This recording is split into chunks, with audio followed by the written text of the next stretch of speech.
So we're not going to do a recap, but he just told him and interpreted the dream. So he Nebuchadnezzar's dream, and we understand now what the statue was representing.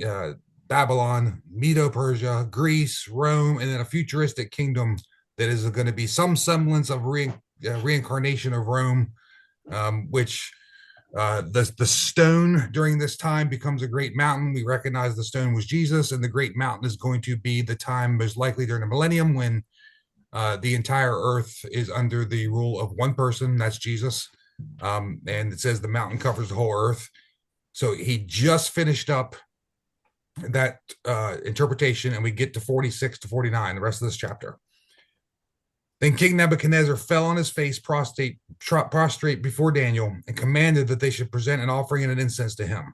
The king answered Daniel and said, "Truly your God is the God of gods, the Lord of kings, and a revealer of secrets, since you could reveal the secret." Then the king promoted Daniel, gave him many great gifts, and he made him ruler over the whole province of Babylon, and the chief administrator over all the wise men of Babylon. And Daniel petitioned the king, and he set Shadrach, Meshach, and Abednego over the affairs of the province of Babylon, but Daniel sat in the gate of the king. All right, I don't need to tell you this is a pretty great honor. We all understand what rulers like Nebuchadnezzar were like. And not only was he falling prostrate in front of someone who interpreted his dream, he was falling prostrate in front of somebody who was a foreign captive. So Nebuchadnezzar, I guess the point of this is, had to be extremely, extremely impressed. All right. Let's also remember that Daniel came to the rescue of most of the wise men he now sits over. All right. And you think you would get some appreciation for that. We're going to see he doesn't. All right.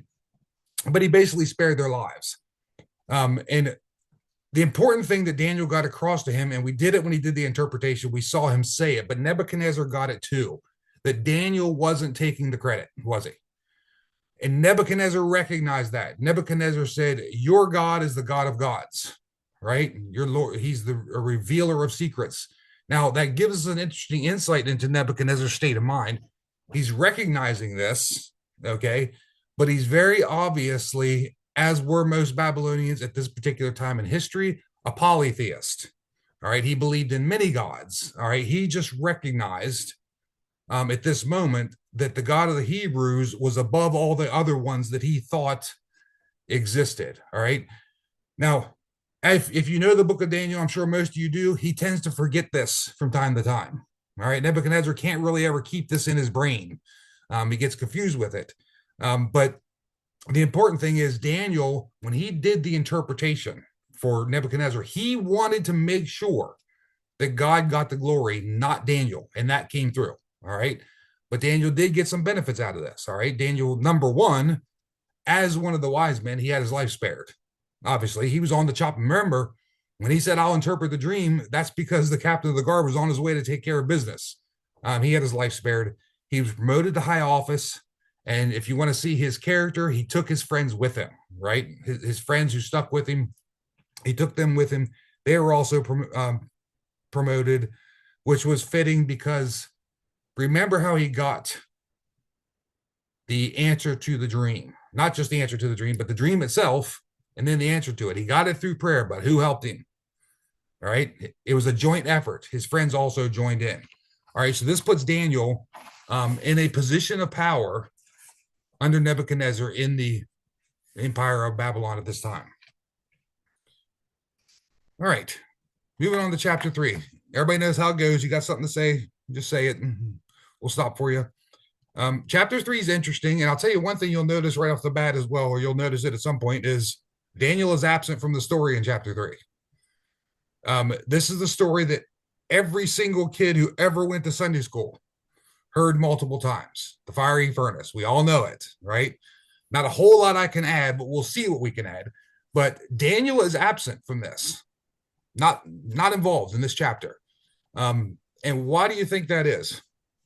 I think Nebuchadnezzar knew that Daniel wasn't going to bow down, and he sent him on a foreign mission. That's what That I think. that is one of the theories. That's one of the theories. Because everybody, if Daniel was there when he calls them all to worship the statue, Daniel would have had to have been there. So almost every commentator across the board acknowledges that Daniel was somewhere else on official business. And why he was sent on official business before this, I think my dad's got it nailed. I think Nebuchadnezzar understood that Daniel was a very valuable, for lack of a better word, I'll use employee. He knew for a fact Daniel wasn't going to play this game. And so he protected him by sending him away. Um, Whatever the reason, it's obvious when we read through this that he couldn't have been in town, if you will. All right, because everybody that was anybody had to be there that day, and he's not mentioned in this chapter. He's actually absent like 3 times because in chapter 2, he wasn't one of the original ones called in. It's true. And in chapter 6, all the people that are supposed to be working for him go and write him out to the king or try to, Yep. before, and he's not there. So there's at least Yep. 3 times when he was absent from a very important thing. You're absolutely right, and that probably had a lot to do with his importance. I don't think this appointment, the idea, how was it say he sat in the gates of the king? The average wise man did not do that. Right. The average wise man, he was somewhere and could be summoned. Daniel was there unless he was out on official business. And he's right. That's right. Many times Daniel was absent, whether that was business, whatever it was, he was gone. And this is just one of those chapters where he's not here. And again, we could speculate why, but it's pretty clear he's just not mentioned in this chapter. So we'll start off here. Everybody knows this story. Nebuchadnezzar, chapter 1, or verse 1, the king made an image of gold whose height was 60 cubits and its width 6 cubits. He set it up in the plain of Dura in the province of Babylon. Now, there's a big debate about when this happened. Okay, because you wouldn't think after what we just read in chapter 2, you wouldn't think that this will be the next day. Okay. There is no one's really positively sure when. There is some ancient writings that suggest this thing came across about 19 years later, but we just aren't positive. What we do know is that Babylon is in modern day Iraq in the plains of Dura. We're still unsure exactly where they are, but there's a couple places bordering the Tigris River that are really good candidates. We'll talk about why one of them is. And this statue that he made was more like a stylized obelisk, tall, not just a normal statue. This was 90 feet high and 9 meters or 9 feet, 9 feet wide. 90 high, 9 feet wide. So most commentators believe that it probably wasn't made of solid gold. This is a pretty big chunk of gold. But the practice of the day was when they built things like this was to build it out of wood and plate it with gold. All right. So the entire thing looked gold. The interesting thing is archaeologically, and we can't guarantee this, but I always like to throw these tidbits out on the archaeology.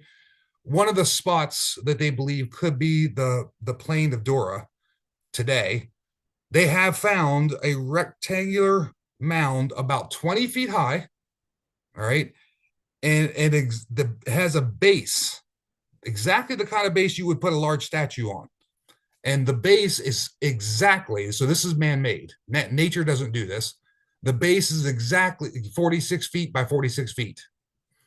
All right. So they found this base and there's still a mound 20 feet high. And there's a lot of archaeologists that believe that's a very good candidate for this particular statue. Part of it, 70 feet of it's gone, but part of it still remaining. All right. Verses 2 and 3. And King Nebuchadnezzar sent word to gather together the satraps, the administrators, the governors, the counselors, the treasurers, the judges, the magistrates, and all the officials of the provinces to come to the dedication of the image which King Nebuchadnezzar had set up. So the satraps, the administrators, the governors, the counselors, the treasurers, the judges, the magistrates, and all the officials of the provinces gathered together for the dedication of the image that King Nebuchadnezzar had set up, and they stood before the image that Nebuchadnezzar had set up. All right, so this is what I mean by if Daniel was in town, Daniel would have been there. This is a who's who of the people in the government at that time. Everybody is told to show up for this thing. Now, we know that this thing was 90 feet high and made of gold. Why do you think it was made of gold? There's a theory out there. I just learned this studying this week, which I find pretty interesting. there are some commentators that think, remember in Daniel's dream, the gold head, or in Nebuchadnezzar's dream, the gold head represented what? Babylon, Babylon. Yeah. his kingdom, right? But then there were other kingdoms coming after it. There was a silver chest, there was a bronze plate, there was iron legs. There's a theory out there that Nebuchadnezzar sort of got upset about that and said, you know what? I want the entire thing to be, I want my kingdom to last forever. So I'm going to build this entire statue that I'm creating in order for my people to worship out of gold itself, because this is what I want my empire to be. Again, I can't say that that's, objectively true, but it's an interesting thing to think about. Well, it sort of fits his personality. It really does. It really does. And it fits the idea that he tends to forget who's in charge, even after he learns it. All right. Remember when he ends up going mad and spends 7 years as an ox, he's told it's going to happen. And within a year, he's forgotten about it already. All right. So it wouldn't be crazy, for this man who is a polytheist, who think there's other ones, but it's obvious that in calling this particular group of people, he planned on this worship event not just being a worship event. That's his main goal, but it's also a test of allegiance. All right, he needs to know that everybody fears him, basically, and is going to be loyal to him. And so he gives this command in verses 4-6, that this is a command to actually worship the image.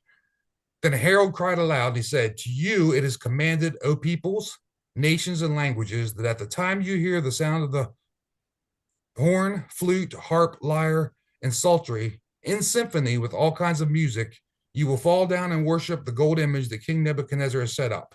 Whoever does not fall down and worship will immediately be cast into the midst of a burning fiery furnace. All right. Again, you all know the story. When the music starts, drop to your knees, worship the image, and the penalty for not doing so is death. All right. And not the greatest death either. Let's be honest. We talk about in our world today, Christians in America certainly can face some persecution, but it's pretty mild, right? Let's be honest. It's pretty mild for now. It's some mean names, maybe some judgment.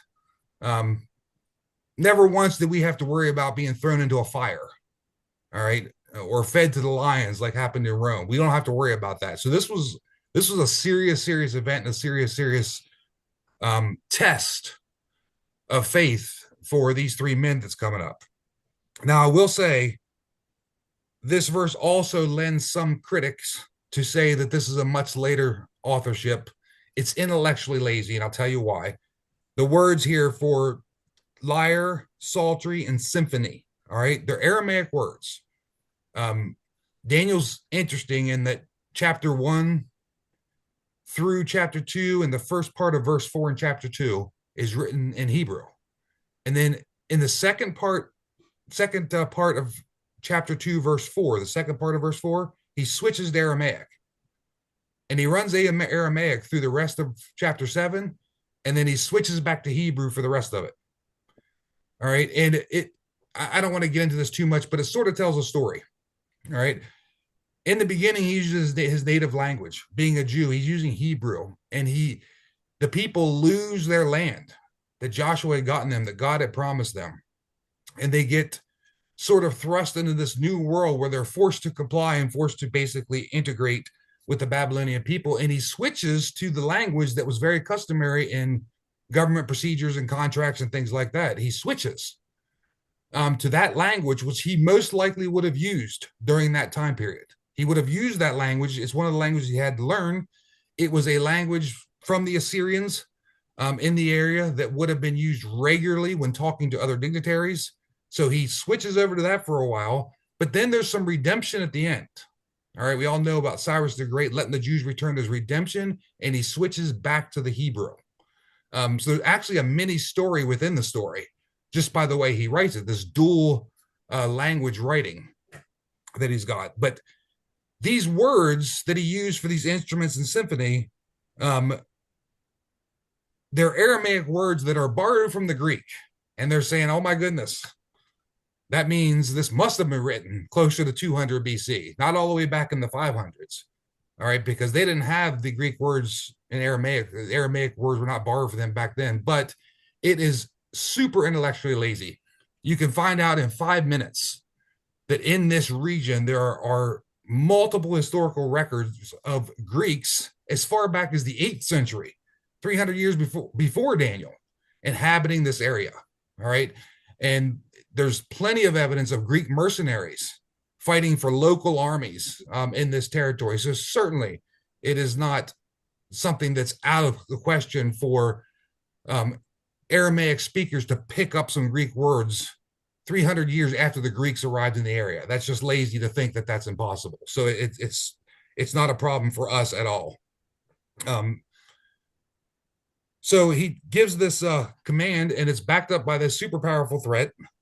And he sees not bowing down to this idol not only as a religious offense, because there's a religious element to this, but he sees it as a treasonous. He sees it as treasonous if you do not show your loyalty to Nebuchadnezzar.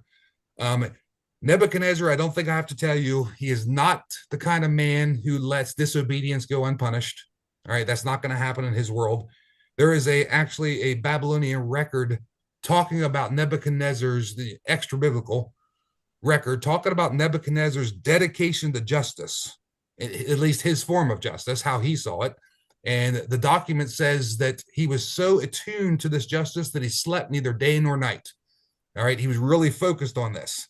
So I guess the point is, I don't care who you were, and maybe my dad's right. Maybe that's why Daniel wasn't in the room.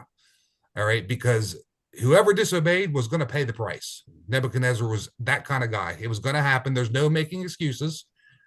Even though he's sort of going to give Shadrach, Meshach, and Abednego a second chance to make a decision, once they refuse, he's done. His mind is set. So, and I also think we can't discount that in the first two chapters, God was always there. Daniel was always faithful. God knows that Daniel would not have bowed down. You can't finish the rest of the story without Daniel.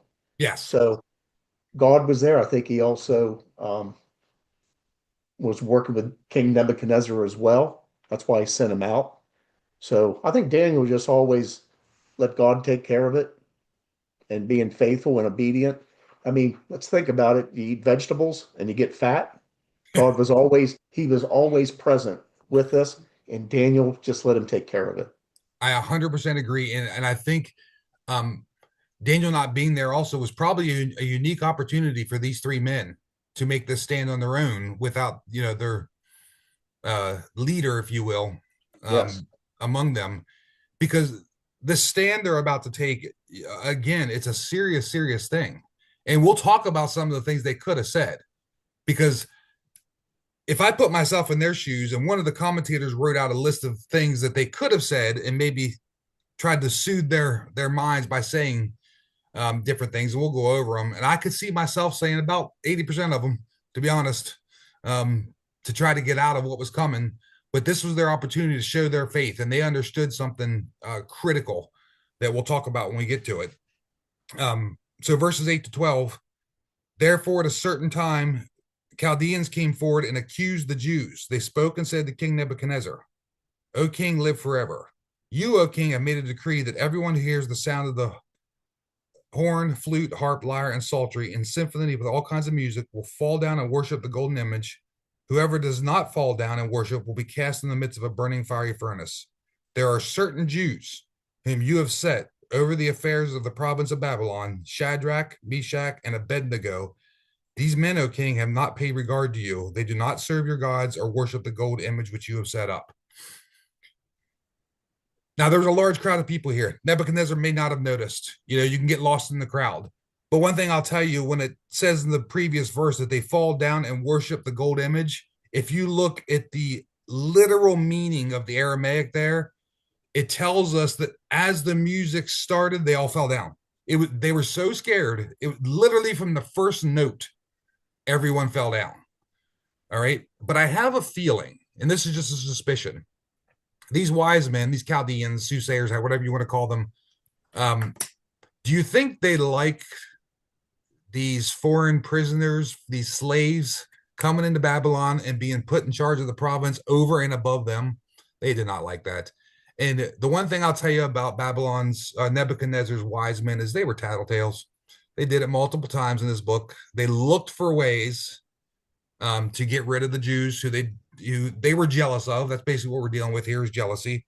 So there was a absolute political motivation here against Shadrach, Meshach, and Abednego to get rid of them. And it's interesting that they had to go tell the king, because you would, when you picture it in your head, you kind of see the king sitting up there, the music starts, and he can look out and see, but apparently there was so many people that he missed it, and they had to come tell him. My commentary says that there may have been as many as 300,000 people present from all over the vast empire, and all of them bowed down except 3 Jews. There you go. That's how Nebuchadnezzar could have possibly missed it. And probably the only way you could see it in a sea of that many people is if you're looking for it. And I'm going to guess the Chaldeans were looking for it. All right. Because they didn't like politically what had been happening. And it's also, yes, Rick, you're right. Snitches get stitches. They're going to get some stitches. But one thing we don't want to miss here is even though they were hard to see, they didn't try to hide it, right? It's not like they bended a little bit down, thought maybe they get lost in the crowd. Maybe they would have got away with it because there's so many people. They didn't, but they weren't purposely trying to hide themselves. They were bold. They were brave. I would put this, there's not many places on earth where you require this much bravery to stand up for Christianity. Maybe in certain Muslim countries, really strict ones, maybe in North Korea.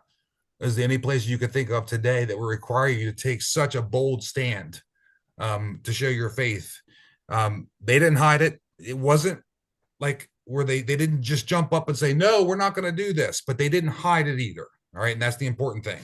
And yet they were discovered because these certain Chaldeans made it known.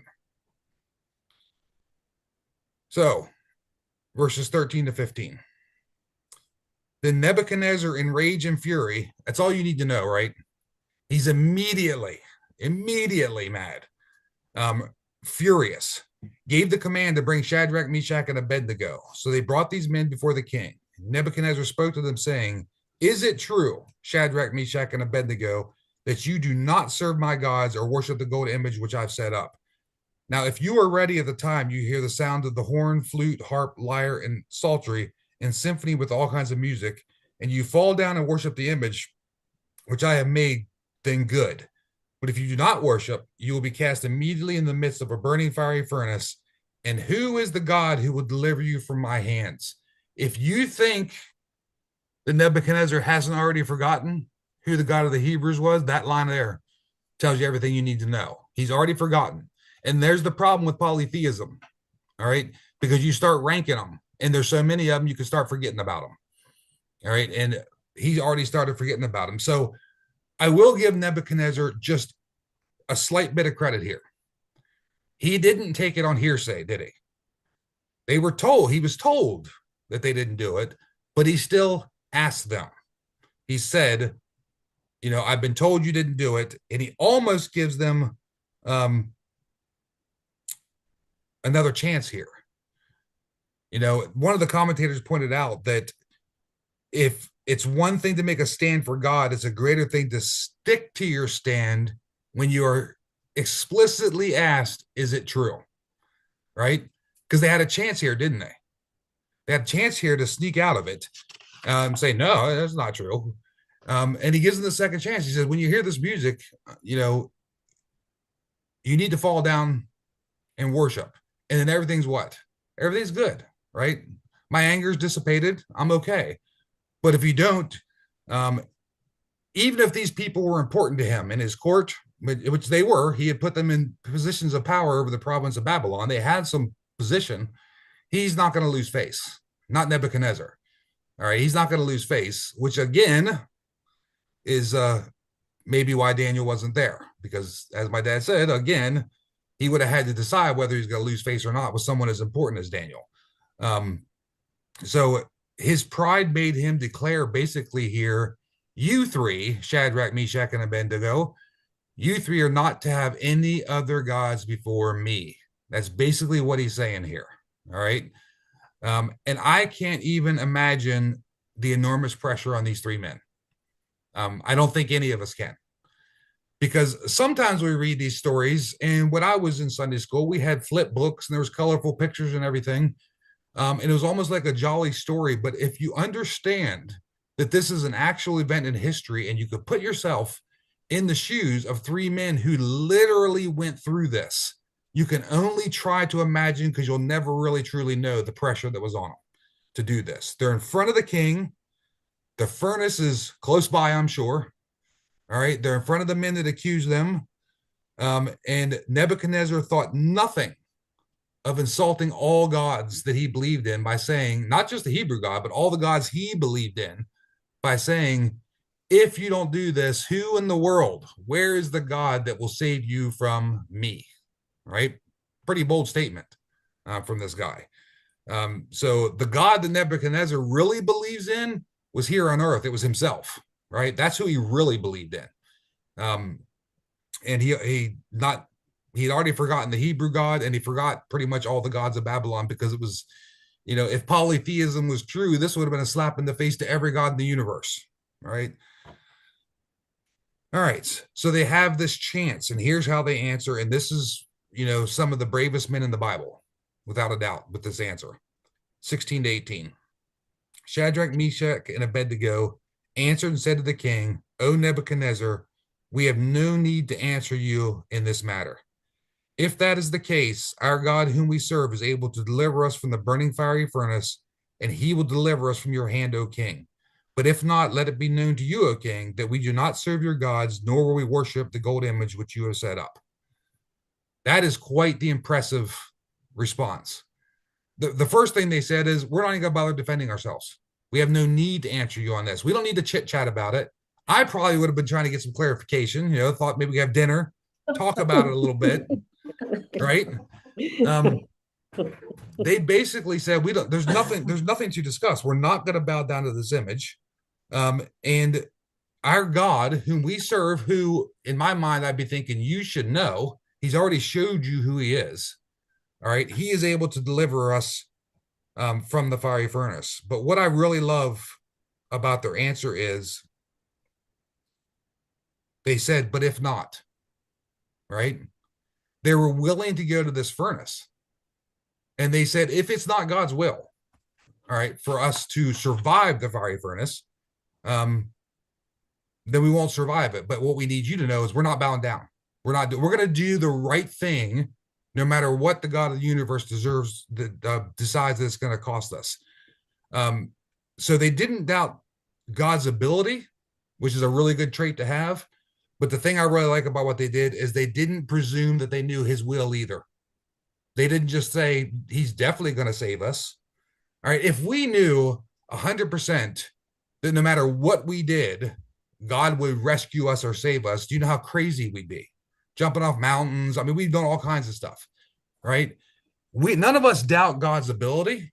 All right. But we also don't presume to know his will and know what he's going to save us from and what he's not.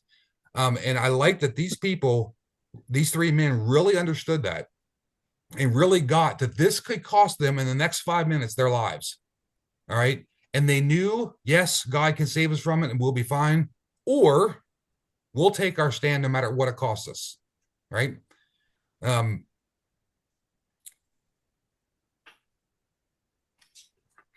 Yeah. I want to give you a couple of these because I found them interesting. I found these online because I thought this was really interesting to reflect on the human nature. And I found myself in a lot of these.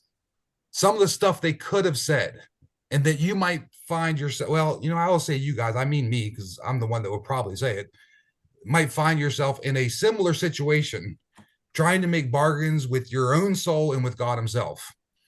Just a few of these I found interesting. They might have said, if we don't do this, look, we were slaves. We got these great jobs, right? We just got these great jobs. And now we're going to give it all up and we're still going to be alive, So sometimes we're willing to compromise to keep what we have. They didn't do it. They might have said, after all, we're not being called in to renounce our God, right? He wasn't telling them you have to renounce your God. He's just saying you also got to bow down to this one. That's a compromise that might have seemed attractive to them. The second commandment. Yeah, there you go. There you go. No other gods before me, right? My favorite one, because this is one that you hear all the time. Everybody else is doing it, right? 299,997 other people just bowed down. Certainly we can sort of do that and get away with it, but no, they took the stand instead. All right, when they could have made excuses.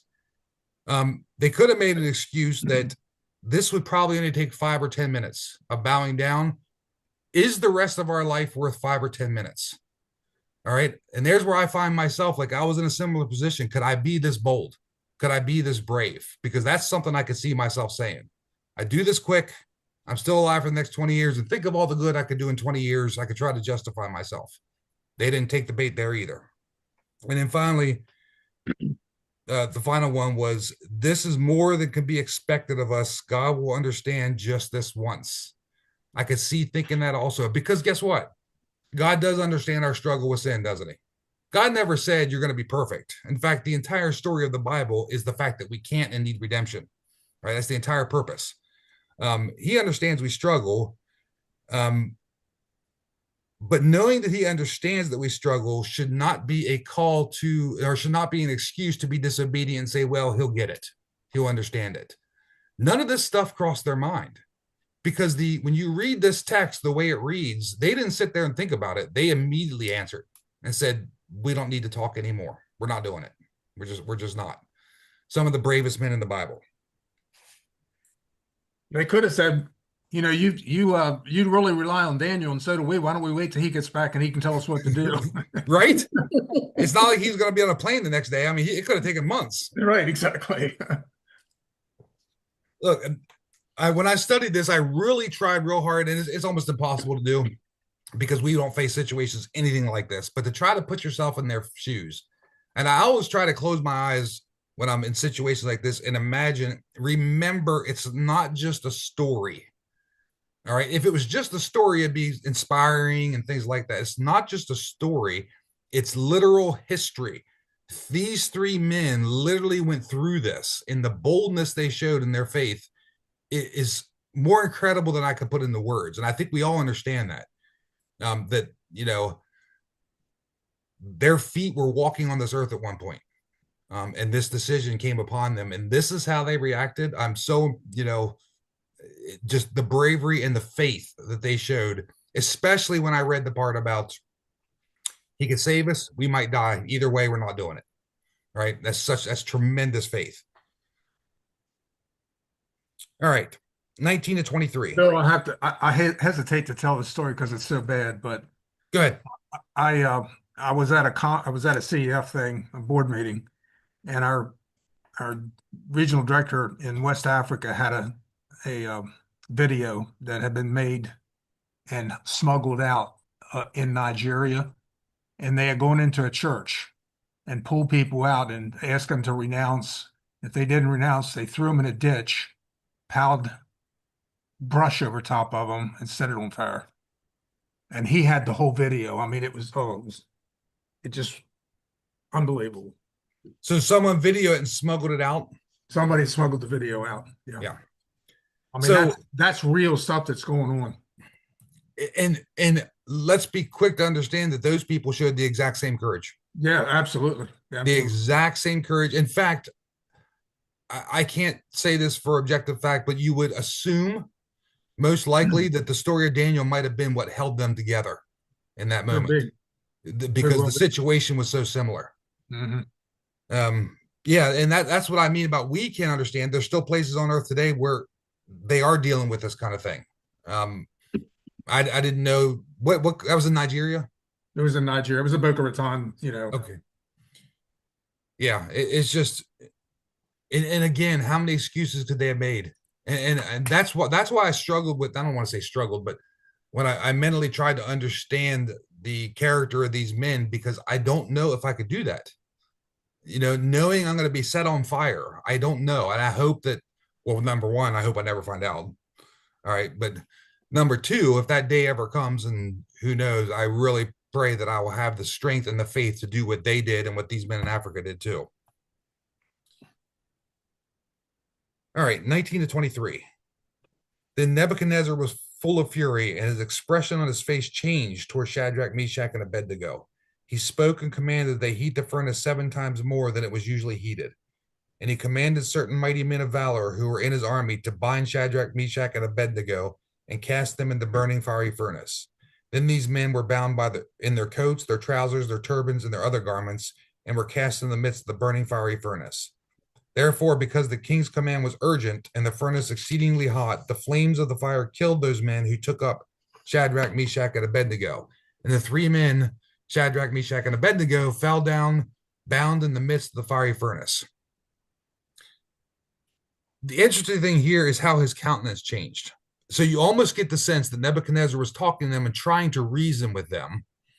And when he heard their answer, not only did he become furious, but the Bible says his face changed. And I think we all can picture that. I can sort of picture what he's talking about. Because fury is one thing, but this guy was furious to a point where he's out of his mind. And whatever, I don't want to call it a plea because the king didn't plead, but whatever bargain he was trying to make with them, I think he assumed they would accept it.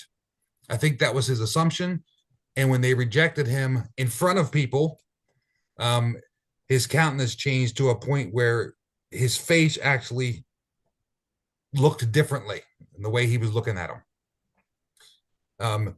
One of the commentators said that you almost could get the feeling that prior to their statement that Nebuchadnezzar may have even been talking to them in a fatherly way, like saying, guys, I promoted you.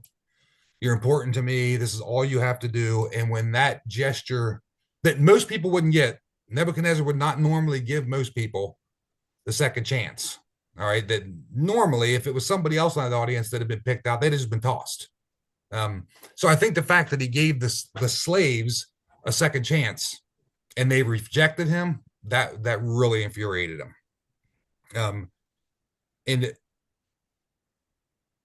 the fact that they put him in there bound by their coats, their trousers, their turbans, there's a method to that madness. All right. He wanted them to catch on fire quick. Right. That clothing was tinder. That clothing was something that he wanted. We're talking about super hot flames here. If opening the furnace and getting close enough to toss them in actually killed several men, you can only imagine how hot it was. When you open a blast, having worked in a foundry, when you open a blast furnace door, the flame shoots out looking for oxygen. So that you can understand how that would have happened. Yes. And this thing was, look, it was a device to kill people. All right. It killed people 7 times less hot. So you can only imagine what it was like on this day. And I think that detail was given to us, that the soldiers of valor, in other words, pretty sturdy men, they couldn't even survive the flames when they opened the doors to toss them. And we've got them falling down, bound into the midst of the firing furnace. Have you studied that 7 times or not? What's that? Have you studied that 7 times hotter thing? No. Think about it. I think it's hyperbole, or 7 is the perfect number, one of the two, because 7 times hotter would have melted everything everywhere. You're talking about a 1,000 pound, maybe 1,000-degree furnace. If it's just burning, you can't get to 7,000. The entire furnace would melt. Yeah, exactly. Yeah. Because steel melts it's hyperbole or the perfect number. Yeah, it probably, you're probably right. It's probably hyperbole. Like in other words, he's saying, I want this thing as hot as it'll get. Sort of. Yeah. He was. It sort of fits into his furious, how angry he was. Just pump that thing. Like people would say, it's going to be 10 times worse. Well, it's not really going to be 10 times worse. That's just things we say. Yeah. But whatever they got it to, it was brutal. All right. And literally the fact that they survived being tossed into it, that they were still alive when they hit the ground, even if things hadn't worked out the way we know, would have been a miracle, right? Because the people tossing them couldn't even survive it. Right. 24 to 25. Then King Nebuchadnezzar was astonished, and he rose in haste and spoke, saying to his counselors, Did we not cast 3 men bound into the midst of the fire? They answered and said to the king, True, O king. Look, he answered, I see 4 men loose, walking in the midst of the fire, and they are not hurt. And the form of the fourth is like the Son of God. Pretty astonishing, right? Pretty astonishing statement. Astonishing for him. The Septuagint, which is the Greek Old and New Testament, that indicates that perhaps he heard them singing. I think some of you heard that version, and it drew his attention.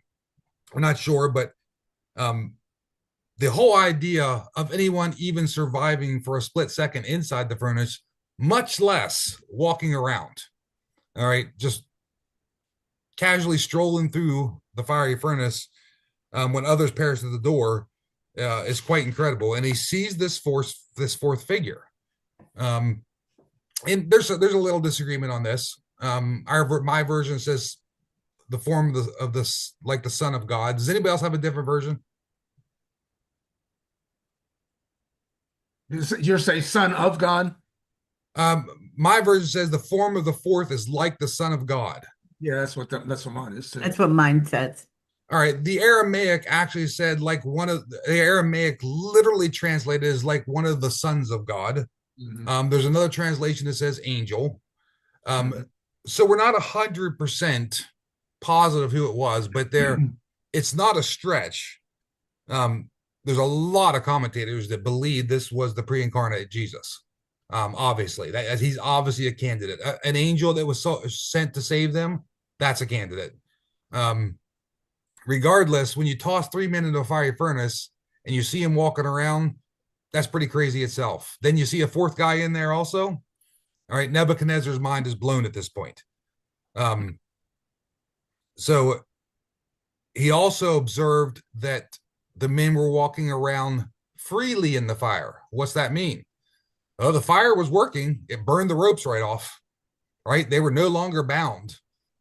They were freely walking through the furnace.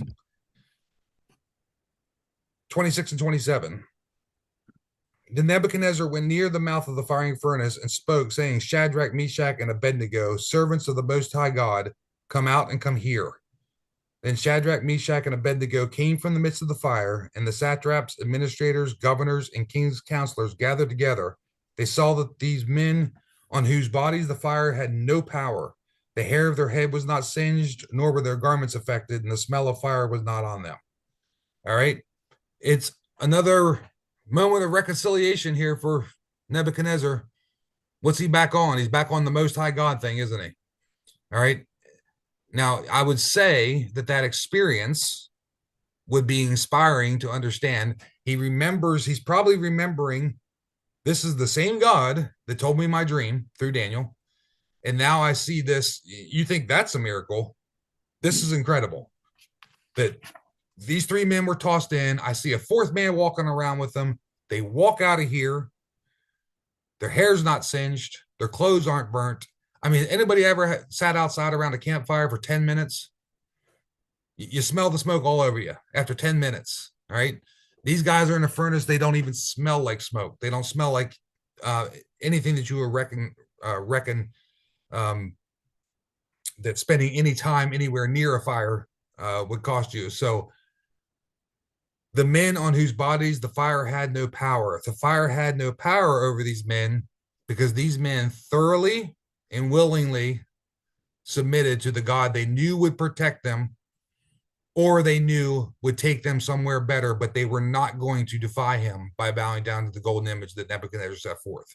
That wasn't going to happen. Then we get sort of an aftermath here. Verse 28, Nebuchadnezzar spoke, saying, Blessed be the God of Shadrach, Meshach, and Abednego, who sent his angel and delivered his servants who trusted in him and have frustrated the king's word and yielded their bodies that they should not serve nor worship any God except their own God. All right. Interesting still. Nebuchadnezzar's coming along, but he still doesn't quite get it. He's still not quite grasping it, is he? Because he gave glory to God, but he still calls it whose God? Their God. Mhm. All right. He's still not willing to accept that this God could be his God also. Not only could be, but should be. All right. I think he's seen enough at this point. I have talked to some pretty strident atheists, but I think even this would convince them. All right. If they saw people walking around in a furnace, I think most of the ones I've talked to would probably convert there on the spot. So to his credit, he's given glory to God. To his detriment, he's still not recognizing that it could be his God also. And, you know, the interesting thing, one of my favorite things about this is in verse 15, he asked, who is the God that will deliver you from my hands? Well, wasn't that answered? And how was that answered? I mean, that was answered tremendously here. Nebuchadnezzar was understanding a lot about this God now. He was the God who delivered him. He was the God of the Hebrews. He was the God who sent a savior. He calls him an angel here, son of God, but recognizably a savior. He's a God of great power because he delivered his servants out of the fiery furnace. He's a God who is worthy of trust because Shadrach, Meshach, and Abednego put their trust in him and survived the trial that they had no business surviving. All right, that proves that God was a God of trust. And he's a God that, almost in the same vein as Nebuchadnezzar, demands allegiance. Our God demands allegiance. You will have no other gods before me. And he understood that Shadrach, Meshach, and Abednego were not going to serve and we're not going to worship. He makes this statement in that verse, any other God but their own. He's seeing that about them now, finally. And then he says, an important line here, he says, they yielded their bodies. That's exactly what they did, isn't it? That's exactly what Shadrach, that was a good choice of word. They not only yielded their bodies, they yielded their soul and their spirit, trusting in this God and the God of the Hebrews. Paul wrote about this in Romans 12. He said, present your bodies a living sacrifice, wholly acceptable to God, which is your reasonable service. That's exactly what Shadrach, Meshach, and Abednego did. All right. You know what? The verse after that in Romans refers to what they did also. He says, do not be conformed to this world, but be transformed to the renewing of your mind, that you may prove what is good and acceptable and perfect will of God. That's exactly what they did, right? They were not transformed by that world that they lived in. And trust me, that couldn't have been easy to do. They're captives, foreign land. They're forced to learn new language, new culture. They're told you're going to die if you don't bow down. They were not conformed. They were not conformed to the world. All right. They stuck to their guns on that. And then Nebuchadnezzar makes this proclamation. This didn't all work out how Nebuchadnezzar thought it was gonna. All right. He might have had close to 3,000 people bowing down, but the end result was not exactly what he was expecting. And while he still doesn't understand that the God of the Hebrews could be his God, he still makes this decree at the end, verses 29 and 30. Therefore, I make a decree that any people, nation, or language which speaks anything amiss against the God of Shadrach, Meshach, and Abednego shall be cut in pieces, and their houses shall be made an ash heap, because there is no other God who could deliver like this. Then the king promoted Shadrach and Meshach and Abednego in the province of Babylon. All right. Notice the three men didn't ask him to make this decree. This was all Nebuchadnezzar. All right. Nebuchadnezzar, I'd almost like to meet him. He seemed a man almost schizophrenic to a degree. Or at least one of those people, I'm not sure what it's called, but when you're on a high, you're on the highest of highs. And when you're on a low, you're on the lowest of lows. And he's on a high right now about the God of the Hebrews, because he makes this decree that you're not allowed to say anything bad about the Hebrew God.